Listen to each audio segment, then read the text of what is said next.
आज हम Bhagavad Gita chapter 18 the perfection of renunciation के श्लोक 22 को कवर करने वाले हैं। रोज़ की तरह पहले मैं संस्कृत में श्लोक को पढ़ूंगी, उसके इंग्लिश ट्रांसलेशन को देखेंगे और मीनिंग को समझेंगे। तो चलिए शुरू करते हैं। यत् तु कृत्स्ना वद इकस्मिन् करये सक्ताम् अहैतुकाम् अतत्वर्था वद अल्पां च तत्तमसाम् उदहृताम्. And that knowledge by which one is attached to one kind of work as the all in all without knowledge of the truth, and which is very meager, is said to be in the mode of darkness. तो and the knowledge जो knowledge gain करते हैं by which one is attach to one kind of work, जिस knowledge या जिस ज्ञान के ज़रिए कोई एक तरीके के काम से अटैच होता है as the all in all, मतलब उस काम के ही बेस्ट हो करके, without knowledge of the truth, and which is very meager, is said to be in the mode of darkness. तो जो बहुत ही ज़्यादा मतलब अल्पाम छोटे अमाउंट में है उसको मोड ऑफ डार्कनेस में है ऐसा माना जाता है। ठीक है, सो यहाँ के एक्सप्लेनेशन को देखते हैं। इसको step by step word by word अगर देखें तो जो नॉलेज के ज़रिए लोग किसी तरीके के काम से अटैच होते हैं और उसी काम में खुद को ऑल इन ऑल समझते हैं, without knowledge of the truth, without उस ट्रुथ को जाने हुए, and which is very megger, जो कि बहुत ही कम मात्रा में है, या कम वैल्यू के किसी काम को के बारे में जान के सोचते हैं कि मैं तो सब कुछ जानता हूँ, मतलब थोड़ा सा ही वैल्यू का काम जान करके सोचते हैं कि उसके बारे में सब कुछ जानते हैं, उनको बोला जाता है कि वो मोड ऑफ डार्कनेस में है। ठीक है, अभी देखते हैं इसके एक्सप्लेनेशन को पढ़ते हैं। The knowledge of the common man is always in the mode of darkness or ignorance, because every living entity is conditional in conditional life is born into the mode of ignorance.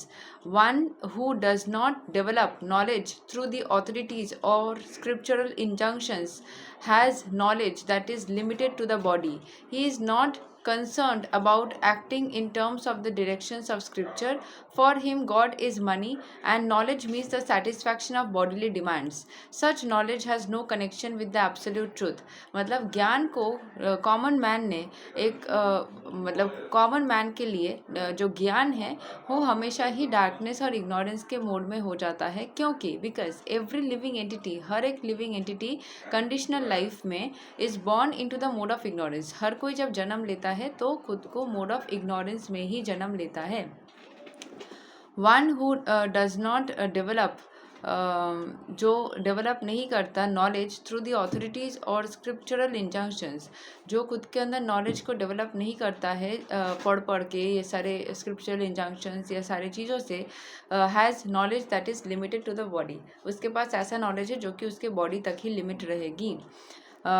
He is not concerned about acting in terms of directions of scriptures. उसको scriptures के हिसाब से काम करना पसंद नहीं है। For him God is money, उसके लिए भगवान मतलब पैसा, सिर्फ पैसे के लिए वो भगवान के पास में जाता है। And knowledge means the satisfaction of bodily demands, वो नॉलेज जस्ट लेता है अपने बॉडीली डिमांड्स को फुलफिल करने के लिए।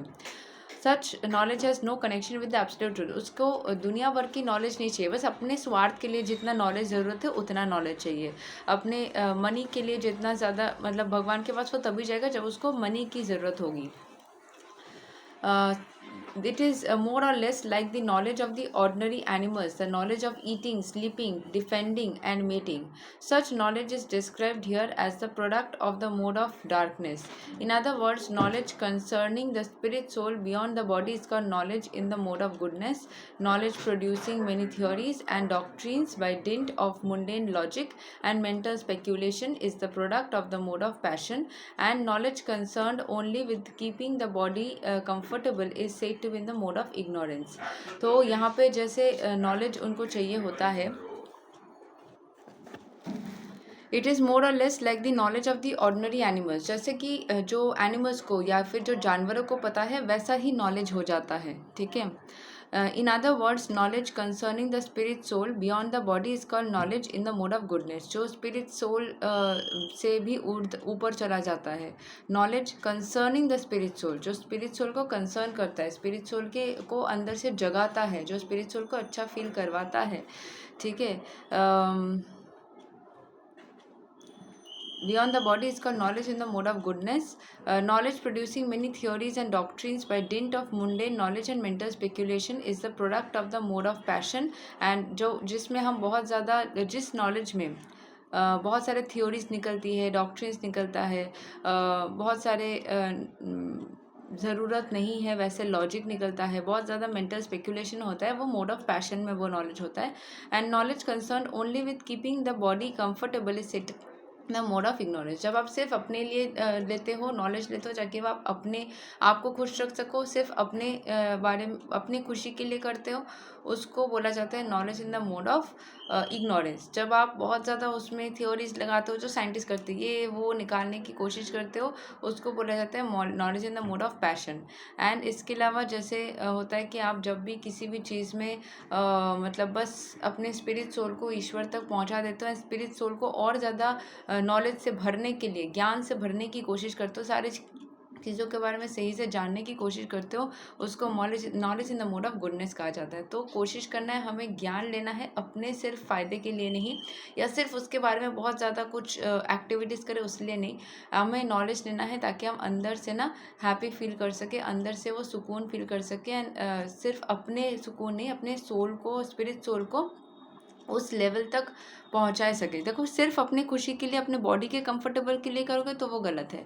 अगर आप बहुत ज़्यादा उसमें मेंटल स्पेकुलेशन लगाओगे तो वो पैशन में रहेगा, मतलब बहुत ज़्यादा सोच विचार करना पड़ रहा है.